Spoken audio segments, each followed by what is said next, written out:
Hi, and welcome to SOS Stories of Survivors. I'm your host, Serina Dansker, and today I have a very special guest with me. You know that this is a space where we talk about some really tough topics, but today's episode is super special because my guest is not only a wonderful person, she's also a good friend and a neighbor. And we're going to be talking about sibling loss. And my guest's name is Lynda Petrossian, and Lynda and I randomly discovered something wild that we have in common. We both have loved ones that we lost to suicide. And Lynda was kind enough to share her story with us. And I know it's a tough topic, so if someone needs to pause, take a breath, drink some water, that's fine. And just so you know, we're always here if you need support. Lynda has going to talk about how her sister's death has impacted her life. And what makes this conversation truly special is that we found this out during the American Foundation for Suicide Prevention's Over the Night Walk, which is a very special thing. And it's crazy how life brings you the people you need when you need them. And community is so important. And Lynda, I cannot thank you enough for joining us today. I'm so honored to hold this space for you. Thank you so much, Serena. I appreciate it. So before we dive into all of this, how are you feeling today, right now, this moment? Um, Now I'm gonna cry probably. It's I'm good. I'm good. I'm good. I'm good. Oh, I know. It's tough. And let's start, we'll talk about you. Let's talk about you, how you grew up, where you grew up. So I grew up one of four children on Long Island in Manhasset. I'm 100% Armenian, so grew up in a with very ethnic foods and parents. My parents had accents and just very family was everything, and extended family, cousins and everything. And our house was the fun house on the block, if you will. My mother really encouraged us to come bring as many people into the house as you want. Like there was always extra seats at our table for dinner. And so I thought everybody's house was like that. I didn't know it was special. I didn't realize it was probably more unique.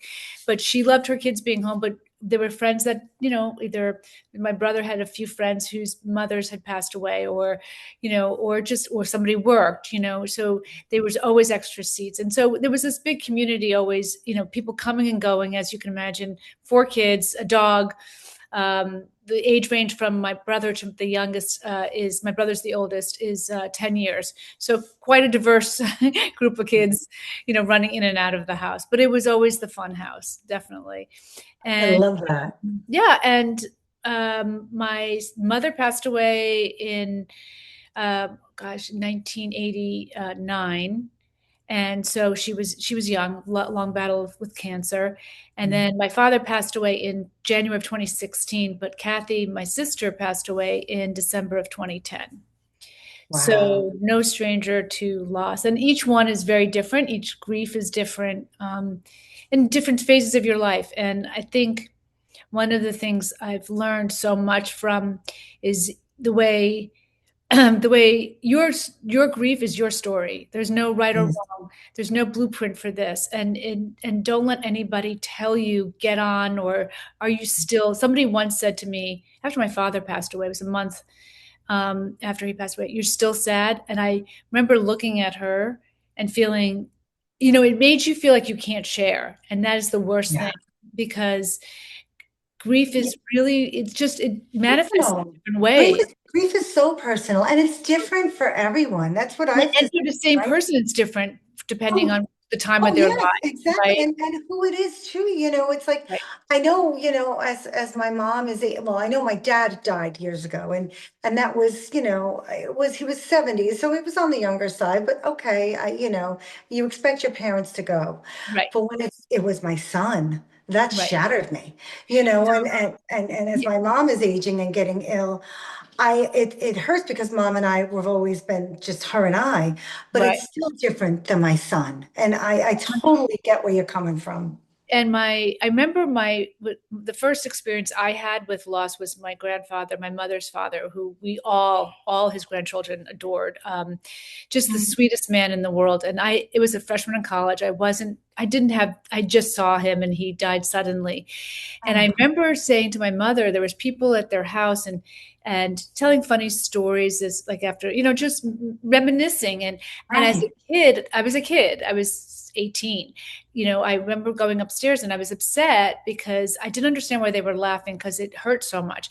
And she Right. tried to explain to me and that that's the natural order of things. The worst thing that could ever happen is a parent burying a child. And I was 18 when she said that, and it stuck with me forever.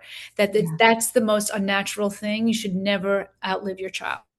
Yeah. And so I applaud you for Oh. taking your grief and doing something positive with it. It's hard. It's It's so hard. I think in a lot of ways grief changes you. My daughter read me a little poem today, and I don't, word for word remember it, but it was something about like how grief is like glitter. Sometimes you're covered in it, in the beginning, but eventually the Mhm. sparkles, fade a little bit, so the grief fades a little bit. But every now and then, you'll open up a drawer and you'll see a little sparkle of that glitter, that feeling that you had for that person, the grief, Right, and you get a wave of sadness. And I think for me, with my son, I he's always with me. He's in here, and especially as a mother, you're always connected to that child because they were inside of your stomach, right, for 9 months. So and it's just like when you lose a mother. I think right, too. I think it hits you kind of harder because you have that connection with them. But anyway, the glitter thing went on where your grief changes over time, where, in the beginning it's really hard. And then you get waves of the sadness. But then as time goes on, when you see a little piece of that glitter again, it makes you kind of feel a happy memory of what that person was like right. during life. Right. The And first it's, time you laugh after you feel somewhat guilty, but it's part of healing. I want to read you something that I heard the other day. yeah, If that's okay. It's by yeah, James Anderson, and it's a quote, and I think it's pretty amazing. And it says, "Grief, I've learned, is really just love. It's all the love you want to give but cannot. All that unspent love gathers up in the corners of your eyes, the lump in your throat, and in that hollow part of your chest. Grief is just love with no place to go." yes, yes, and absolutely. I Oh, I wholeheartedly just believe feel that. like, yeah, and and I think, again, the other the deaths that I've experienced with my mother and my father are different. And I'm sure I shouldn't speak for you. My experience has Yeah, been, it's a club that you don't ever want to belong to, you know, exactly. and Yes. and most people don't understand and don't know what to say. And so it can be Yeah. extremely lonely in your process. It And is. just And kind of like you go back to being, at least I did, like back to normal, because everybody else didn't know what to do, and it was, I don't, for me, probably the least healthy thing to do. well, you bury yourself in your work or in other things. And I Yeah, mean, I want to know. I want to know about talk to me about her. Tell us a little bit about your sister. Who sure. was she beyond her struggles, Absolutely. So, yes. And then that was the one thing I want to say, that way Yeah, she passed, her last few moments of her life did not define her life. That was that's right. not her, Exactly. not her story. Exactly. And I don't want that to ever be her story. That's No, and it's one not. part of the story. It's a journey. How it begins and how it ends is not what the main part of it. It's their journey. It's their Right. life. And that's what you want to remember. Right. So one of four kids. I was five. I'm technically the middle child. I'm 5 years younger than my brother and 5 years older than my younger sister. But Kathy and I were 3 years apart. And typical young fighting girls fighting, I'm stealing her clothes that my mother gave her that were my mother's, that I thought looked better on me, and I wanted them more than her, and she would say, stop wearing my clothes, like stupid things. But But sisters, um, right? That's what you do. sisters, You got to fight sis- about something. That's how sis- you learn and you grow. but her and my brother had a special bond. They were only, I think, 18 months apart, very close in age. And my brother's close with all of us, but the two of them he was very, like, he felt protective of her. And she went to him for everything. Um, Mm. so she was kind of she wore many hats throughout the years. She was incredibly liberal at one point, during the 70s, like everybody was, and then very conservative later on in life. She was an attorney. She dreamed Wow. about being a real estate, being basically being a real estate mogul. And it was interesting. There recently, somebody that lives in our building figured out that her dear friend that she's known for almost 20 years actually went to school with my sister Kathy in college. And Wow. so they just were talking at lunch one day, and something came up about some caviar and some food, and they made this connection. And so it came up, and she said, I'm going to have a dinner party. Would you want to meet this person? And I said, I would love to. She's like, is it going to make you sad? I said, absolutely not. Oh, And it was yeah. so nice because we got together, and I didn't know her, but she had stories of that I didn't know, from when they were Isn't that the there's best yeah, when you it's hear like it was stories, so many years later. It's 15 years later, and but so it brings it's them very back, right? right. And it's also for me. I mean, it's rare. I'm living in Connecticut. It's not even where I grew up. So to run Right. into somebody, or meet somebody that had a story, and she also knew my mother, Oh, and wow. some of my father's family in Paris. So like she was telling, it was just such a heartwarming thing that I actually shared with my brother and sister, because it was like, how amazing was that she was telling me stuff about that I didn't, stories I didn't know. And to me, that was a treat. So, you know, it makes me happy to hear these things, not sad. Yes. Yeah. But I she was, love that. yeah. So it was just, it was just typical sibling things, going on. But Have you, learned anything from the friend that you didn't know? Maybe, she was a party animal in college or, well, I knew that. Although she's would strongly deny that. of course, we all But did. it was just funny. Like, she just told a funny story about how they were backpacking in Greece, and she had my dad's credit card for emergencies. And long story short, they were checking into a hostel that looked like a youth hostel, that looked like it was not a it was going to be dangerous. So she She, whipped out the American Express, and they ended up staying in like a suite, I think. She said it like Ritz Carlton or something. And so this was a funny story I didn't know, and her friend kept saying, Are you sure your dad's okay with it? She's like, this is an emergency. So it was fun. It was funny, and yeah, just hearing stories about when they were in London and studying, and my mother went over there and took them out. Like, just it was just very heartwarming, and it was a it gift to me, It is a gift when people, I think when we say our loved ones' names, like when I talk about Scotty or I tell Scotty stories, or even when I wrote my book, I think there's like a little glimmer that in heaven that shines brighter when we're talking about them or when we talk to them or we Right, keep their memory alive in some way. right. It's just it's special. Right. And I think the biggest thing, it's grief is not linear, right? It's like a EKG. It kind of goes like this, right? And Yes. it people will say to me when my mother passed, it gets easier. It's not easier, it just changes, right? Exactly. You learn to live with the sorrow, but it does change, just like the glitter example. Right, exactly. And I think, at least for me, again, this is only my experience. I can only talk to. As I get older, it's coming back full circle, like a little bit of the sadness, because you wonder what if, like, Yes. what would growing older together look like? What would Yes. that be like? But that's, I think that's natural. And Of but it's course. it's not dwelling on it, but it's just every once in a while you think something pops in your head. I wonder what that would have been like. I totally get that. I mean, I can't help compare my son to his siblings because they were triplets and you compare them no matter what. But I always think, wonder what if, what would have been. And Right, that's when the sadness comes because you feel like they missed out right. on so much. But then the other part of me realizes, wait a second. I believe that he's energy now. So he's still here. So he's Mhm. not missing out on anything, he's still around us, shining his light on us, guiding us in the way that he can from the other side. And that's Right. that's my belief, it's different than what I would like, but it's at Of least course.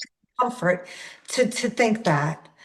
Serena, what did you, I mean, I felt I don't struggle with this anymore. And I know that sometimes it makes people feel uncomfortable, but at this point in my life, I don't care. Like if somebody gets uncomfortable with my response to this, when people say, do you have any siblings? Or for you, how many children do you have? It was at first, I would read the room and try to figure out what was the right thing. But then now I just say, I have a brother and sister, but I have another sister that passed away. End of story. But I didn't want to not say that I'd had another sister because Right. Because she it, existed. well, 'cause it just like it made her life non existent. And then she did live. She lived, to 50. So I want to make sure that people know, that she Yeah. that it was part. So I don't, but sometimes people feel uncomfortable and other So times any at a party that's their situation. problem. I look at it. Yeah, well, and you're right about that. And I'm learning more and more. I'm becoming more comfortable in my responses. And I sometimes change them, depends on the situation. Right. But, no bigger downer than you go to a party. It's like, how many kids you have? I have triplets. Oh, what are they doing now? Oh, one's in heaven, and it's like, wah, wah, wah, Right. But what I'm learning to respond is I have three children. And then if they delve further, oh, two are in college, one's on a different path. If they delve further into that, well, he wants me to say he's in the Air Force. That's what he's told the mediums to tell me to say. And I'm like, not funny. So then I say, he passed, and then we go on to that story and they see, I guess, how I am, or they walk away from me. And I Right. don't get offended and I don't Right. mean to offend anyone. But like my husband, he'll say he just has twins. He doesn't want to deal with the whole thing. And honestly, sometimes, like if I'm in a situation where people, like at the airport, and you're just talking to people while you're waiting for Right. your baggage, I'm not even, oh yeah, two kids. Right. I don't even Right. go. You can't. Yeah. Yeah. It's not like I'm ever going to see them again or we're building a Right. relationship. Right. If it's a new relationship and someone that I'm looking forward to getting to know, fine, I'll come clean. Right. Right. But Exactly. I totally get that. And it's hard. And the other end of that spectrum is people don't know how to react to you, or if you're struggling, a lot of times people will just avoid the situation or avoid you. And it does become, like you said, lonely because they don't I know what to say. And they don't know what to say. And I know that oftentimes people say, when they go to a funeral for somebody, it could be somebody older, I don't know what to say. I'm like, you don't have to say anything. Just say I'm sorry, and then just show up. That's Let it. them Show take up. And you they, can even be honest and say, I don't know what to say, but right, I care and I'm here for right, you and I love right. you. So And I and, had and that's I had enough. some friends that I talked to all the time, regularly, like I mean, weekly or certainly biweekly, that when my sister passed, didn't just disappeared, and then never when we spoke again, they never mentioned it. It was there. They were so uncomfortable with it, and I never said anything. And I'm still friends with some of these people. Just life sometimes takes you in different Right. directions, but but it did hurt because it Yeah. was, we talk about mundane things, and this was like the elephant in the room. And I knew it Yeah. was their uncomfortableness, but if I could stress anything to anybody, if they're listening, is you have to get over that and be there for that person, because as uncomfortable it is for you, this other person is going through a tragic loss. And just showing up, like, just, you can, Yeah. now it's so easy. You can text somebody and say, you don't even have to call them, you don't have to, just checking in. That's it. Just checking in. And that's it, Yeah. just so somebody knows you're thought of, you know? Exactly. And that, your sister was alive. She's a big part of your life. 50 years is a long Yeah. time. Yeah. And you have a relation. I mean, I'm sure in some ways you still feel connected to her today. And do you want, There's, yeah, I mean, there's in different ways, like different things, right. you know, and we still tell stories about her, and it's not like it's not taboo, you know. Of It was course. interesting. Right after my sister passed, so many people opened up to me, pulled me aside, and said, "So and so, my I'm just making like Yeah. father, mother, sister, brother, boyfriend, girlfriend, whatever is struggling, and I'm so glad you guys were honest about this." And I was like, wasn't didn't even I don't think it even entered our our thoughts not to be 100% honest, you know, because what was the point? There's no shame, you know. Exactly. This is just another way. It's mental health. Excuse me. Yeah. Oh yeah, mental health is just like another disease. Right. And they're changing, I don't know if you knew, but they've changed the way they're talking about suicide. They don't say someone committed suicide anymore. That is of the past. Now what they say is someone died by Yeah. suicide or from suicide, more likely by because or from because it's a mental decision. It's all in their mental health, and they were Right. suffering through mental health, and that's a byproduct of their disease. Just like dying from cancer or Right. dying from some other ailment.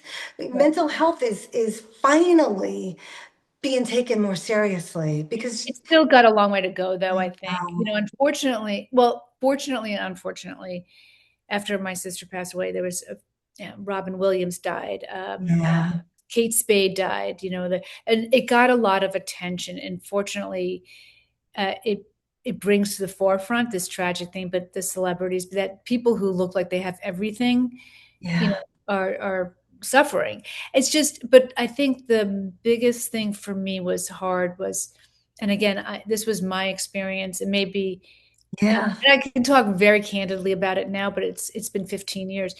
Was the questions that I got, I felt sometimes were so insensitive, and the yeah. drilling, and that for me was the hardest part. And again, if anybody's listening that don't do that. At least don't if let people share what they want to share, Right.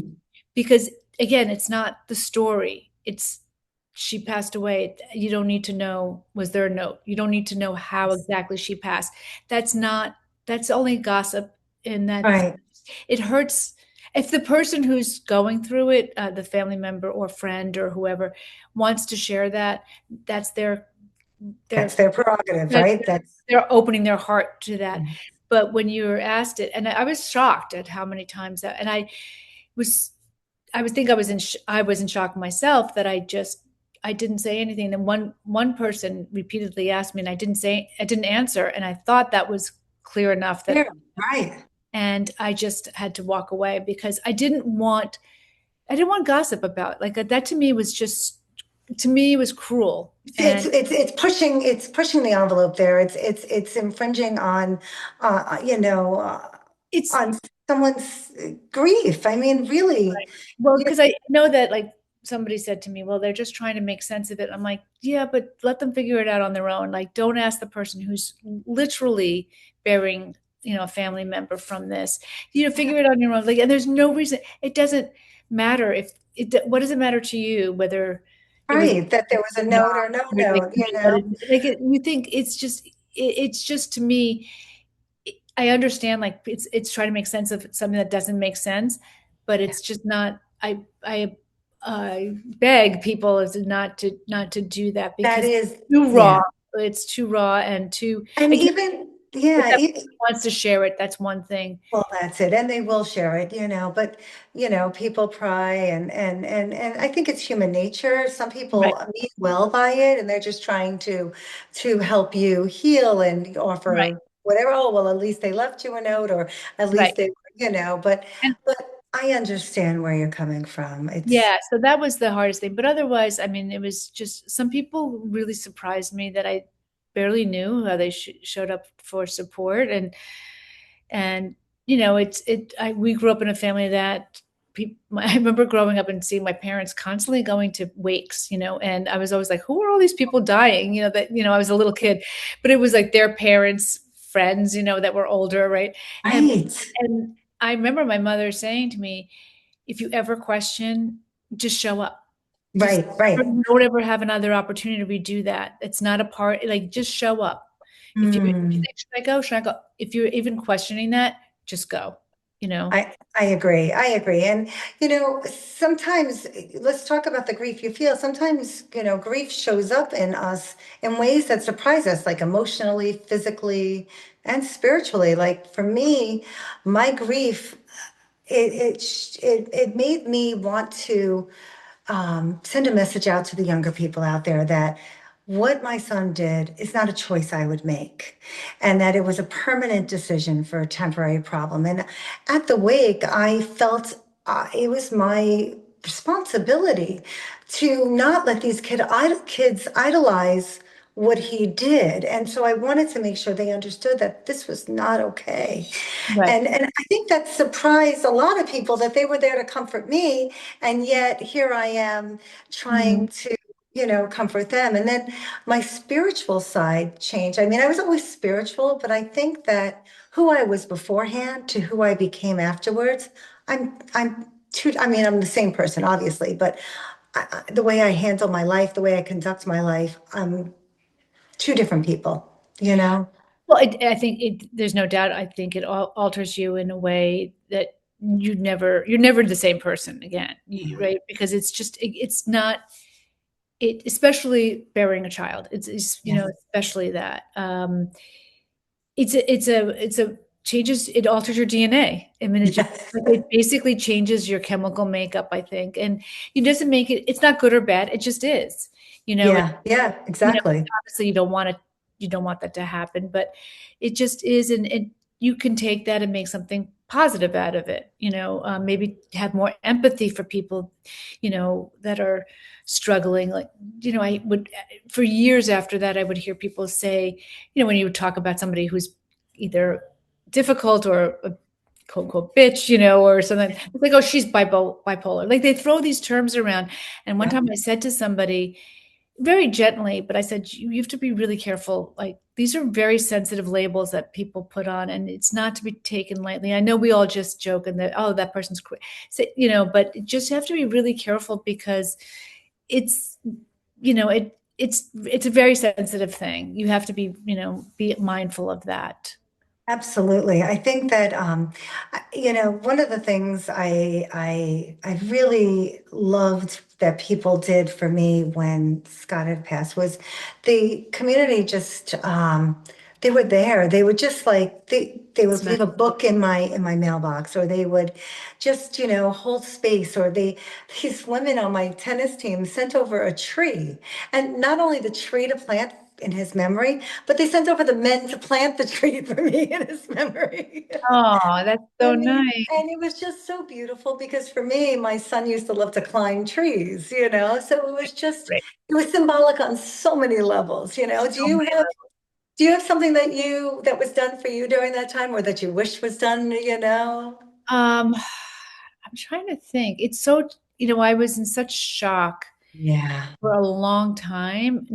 I honestly didn't, I was worried about her um, potentially taking her own life, not because of anything. And I lived in a building in Manhattan that it was very strange, but there were about 5 people in the building the time that I lived there that had taken their own lives by jumping off the Oh building. my God. 2 I saw right after it happened. So I Oh, was very, very acutely aware of yeah. how quickly things can Oh, deteriorate. yeah. Um, but I had some gory. I had to take care of some of the gorier things. So, and living alone, I think I came home. I literally could not close my eyes for Mhm. the longest time. Um, so I don't really. I think more just the phone calls from people that I didn't expect, like clients, just Yeah. giving me a voicemail telling me, just thinking of you, checking in, that Yeah. just it made you feel seen or thought of. And it takes Yes. it's not gonna it changes that person's day for that moment. And it's so Mm, important to like it is so small what you can do to really make mm. somebody feel more just get through a very difficult time. I Well, wish I had reached out to people and I think I wish it falls on me. I wish I had been more honest and saying yeah. to somebody, I you know what, I don't want to be alone tonight. Can you come over?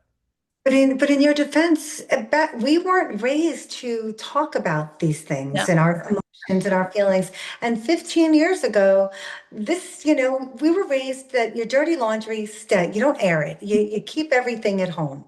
Stiff upper lip, the whole thing, right? You just get on, you have to be strong and, and get on with life and, but that's what they would want, which is all those things are true to a certain extent, but Yeah. it's okay to feel grief because otherwise it just haunts you. It does. It doesn't go away and it comes back and it comes out in different ways. I mean, I am so grateful for you and I discovering that we had this connection when this walk through the American Foundation for Suicide Right. Prevention did this out of the darkness now. And it's funny, not funny, haha, but just, coincidental that I was talking to you about what we were going to do when we were going to do the walk. And you're like, yeah, I think I'd like to walk too. And I didn't understand or realize that you had lost someone to suicide. Right. Oh, I I thought didn't you know. were just coming to support me. And I was like, how awesome I are was you? coming to but also, so I had originally found out about the walk like 4 years, I think it was about 4 years prior. It was in New York. And and I was planning to do it by myself. And, but there was a prior commitment so I logistically couldn't do it. And then Mm, it was an incredible experience. I think you feel the same way, just yeah. going there, just the support. It was very loving, but was more amazing about you're walking. It was like you walked overnight. I couldn't do that. I'm like, what do you mean? It's one night. Like it's not that hard. It's and it was fun and it was fun because one year like we were walking through this walk was in New York, and I lived in New York for 30 years, so it was like my old stomping ground. So as I'm going through neighborhoods, it was like bringing back all these memories which were also emotional but was incredible. It's just you walking and then all of a sudden you come across like you're walking with a group of people, you total strangers that you don't know that Yep. are on this walk, and they're like, who are you walking for, who are you walking for, and you share stories. And it was incredibly loving, but was most surprising was the strangers we met that weren't walking along the streets through the night Yeah. in New York. Just, hey, what's going on? What are you guys walking for? When we told them, the smiles and the love that they showed for support was like, that's Oh, amazing. you're gonna make me cry. It was incredible. And like to see people go from like, what's this all about? Like, what are you guys doing? Yeah. And then to be like, oh my God, that's amazing. And if there's one person that maybe got touched and opened their eyes about it, it was so worth it, right? I mean, but it was Gosh. so incredibly loving. I It was healing. It was so healing. And I mean, I know that we caught up with you, my family, my children, and you and your sister, and we realized that my husband and your sister have a relationship, for work eons really, yeah, through the yeah, work world. yeah, Isn't yeah. that, it was It's just so great. And funny. and here it is, like you, my mother used to also always say, you don't know what someone's going through. And like I look at you and you're so full of energy, and until I knew, like you just don't know behind somebody's exteriors, like could be they're carrying like something very heavy. And so Yeah. just be kind. And yeah, it was incredible. That Kindness. whole experience from just being a beautiful night, crossing over the Brooklyn Bridge, and when we walked back at the very end and got to the Intrepid, and the luminaries were all lit with for the people's Oh, photos, I didn't think I was going to react. Like I just I so teary eyed because it was so beautiful. There was classical music, like somebody was playing a violin. yeah. It was like something out of a movie. The whole thing Well, was like something we would, as we stumbled upon crazy parties going on. It's 3 in the morning. I'm like, what's happening down here? oh my But God, the and my whole hands were thing, so swollen and my feet, I was like, oh my gosh. but it was, and I encourage if for if somebody, you don't even have to do the walk, but just if somebody's walking and you want to support them, meet them along the way, like your daughter's friend did. And it's incredible, and it's very safe. It's a very safe thing to They do. do. They map everything out in New York and they have a certain route and they have guides there. They have places for you to use the restroom, to grab a bite so you get more energy. And just the love, the energy that is Well, that's what I meant to surrounding say. Yeah, our loved that's ones what I are meant by there safe. too, you Yeah, know? people were, just it was safe in the people around you, like to be open, be raw, and like you didn't feel like you were being raw. You were just telling your story, and it was Exactly. no judgment. It was great, and it's very, very, very healing. And just seeing, there's so many stories out there, unfortunately, but it was Oh, wonderful. oh, And this year's what? Yeah. in Chicago, so They're going to do another one this year. I think, yeah, Chicago, like you said, right? It's in yeah, Chicago. I've never been so to yeah. Chicago. I'm thinking about it. You never know. That's so So yeah. awesome. Oh my gosh. So, what was I going to ask you? So let's talk a little bit about, resilience and healing and carrying, your loved ones' um, memory or their spirit forward.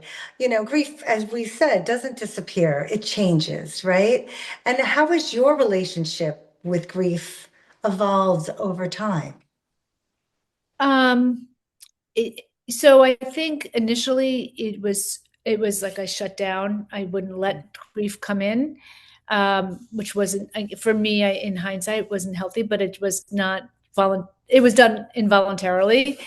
Um, but it's interesting between I used to love Christmas, and between Thanksgiving and Christmas now, because my sister passed a few days before Christmas, I now 15 years later find myself getting very melancholy, and I never understood why some people didn't like the holidays. So it is changed, it surprises me that it's that overwhelming feeling until Christmas passes. I think that I feel better. Like just that heaviness around her the day that she passed away.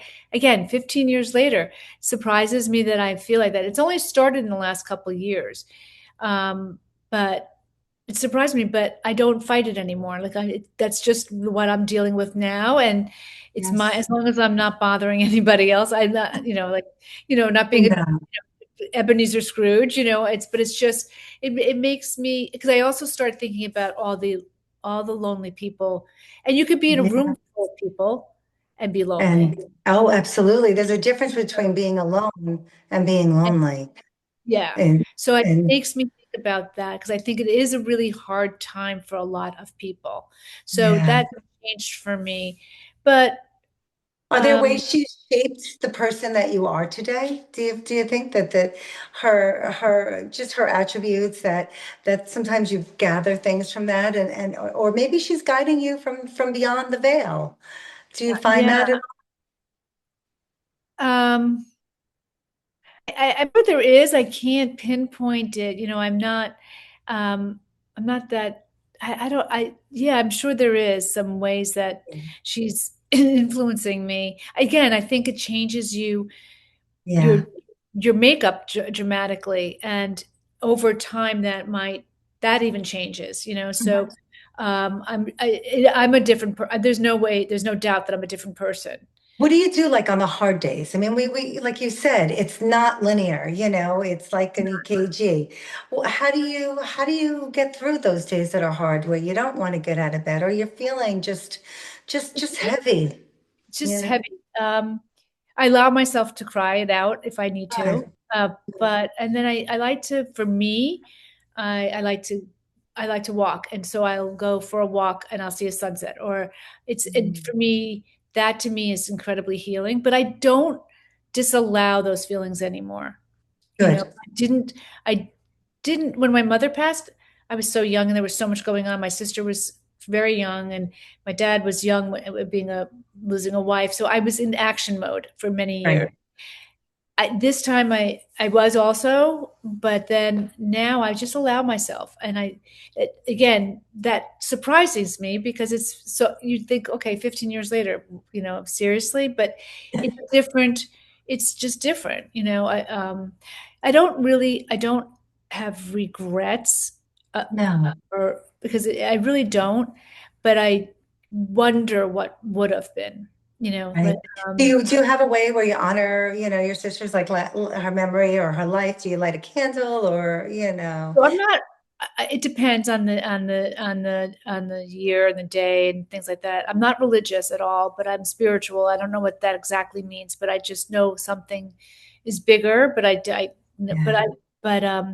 on her birthday, always my younger sister sends a text to everybody and just think of a funny story for her, about her, or that you were just a fond memory, whatever it, Yeah.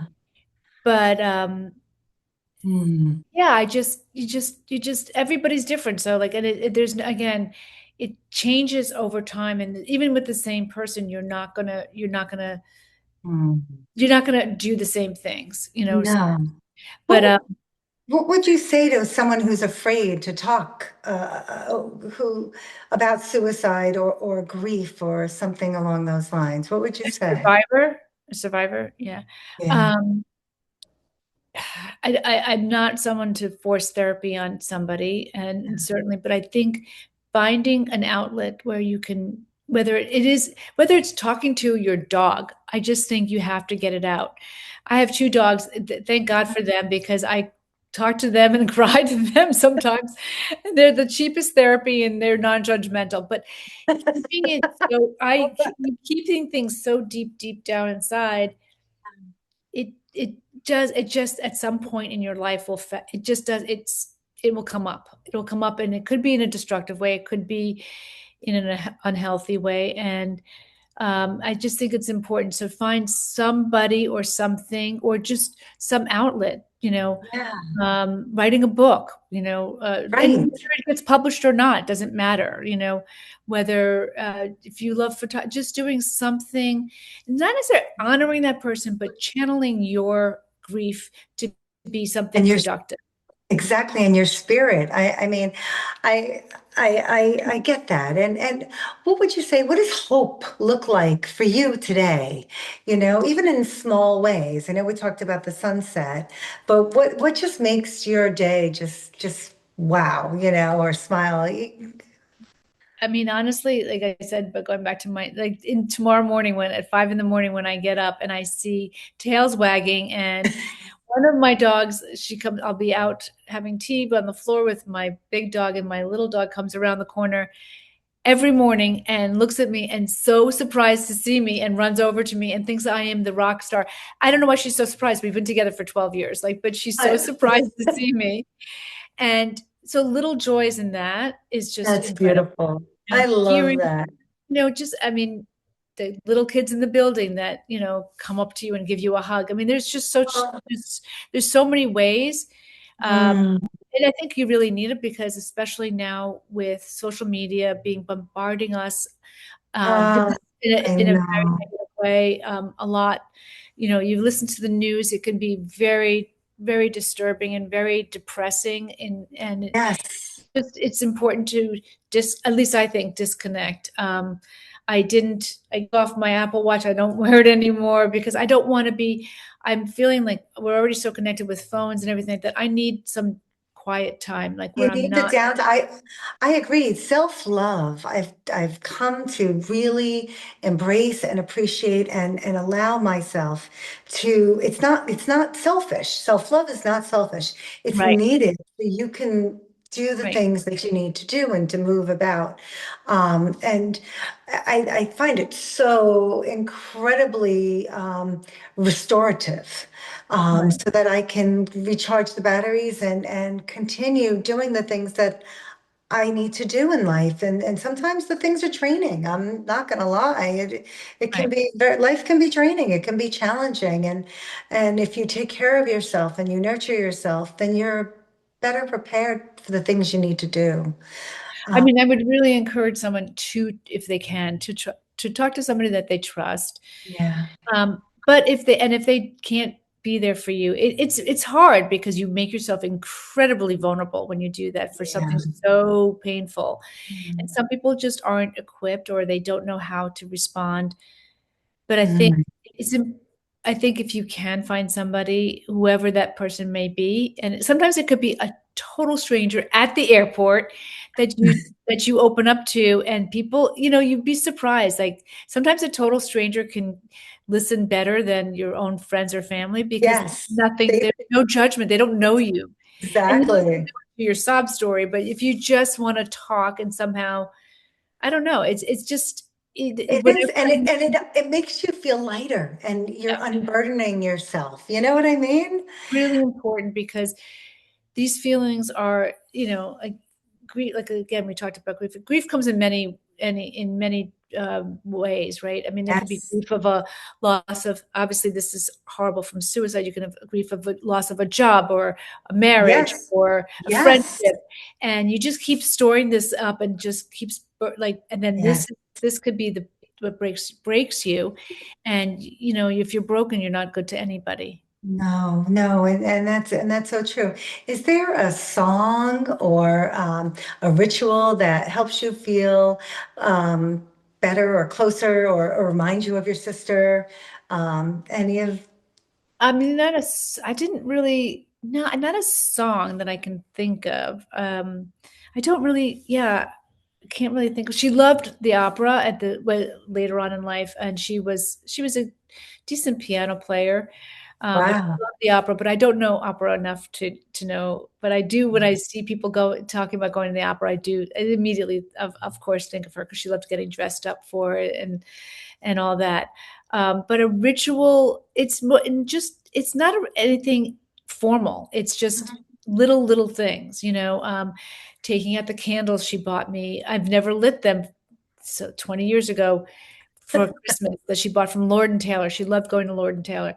I would take them out, put them out. I can't get myself to light them. I just don't Yeah. want to. No, but that's But I okay. take them out, put them away. Yeah, I love that. It's just little things like that. So it's not anything that's even really that Mm. I consciously think of. It's just part of what I do, right? Uh, I don't say I'm going yes. to do this today, like, that kind of thing.